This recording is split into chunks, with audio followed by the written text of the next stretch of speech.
Strauss here to talk to us about some feedback for distance learning. We were just telling them that's what we were going to talk about. Yes. Please let us know a little bit about your experience about this whole thing. I mean, it's been really tough times, as you know, for all of us.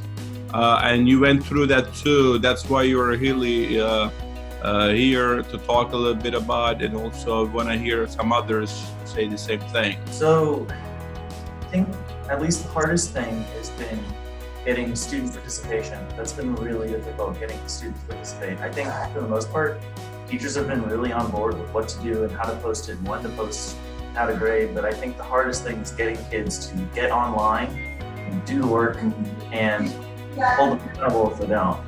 So I know myself and the other 6th grade teachers are doing, we're still doing a fun Friday. And we get on Zoom every Friday for an hour and play games with the kids who complete their work. So it's incentivizing the students to do their work. Thank you really so much. I really appreciate it. Any other question, feedback?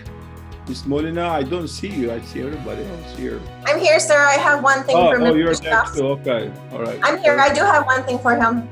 Okay, please go ahead. We want to say congratulations. You're a district teacher of the year. And it's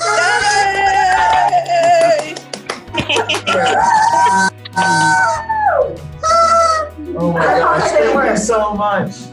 Congratulations. Well, now I know it's happening. Yeah, where's my popper dinner? Yay, thank you so much, guys. Congratulations, sir. So is this all a ruse? Or you actually don't care about my opinion Oh, on district learning? Well, Oh my gosh, thank you so much, guys. This has been such a weird year. You deserve it. I don't know how to make this stuff.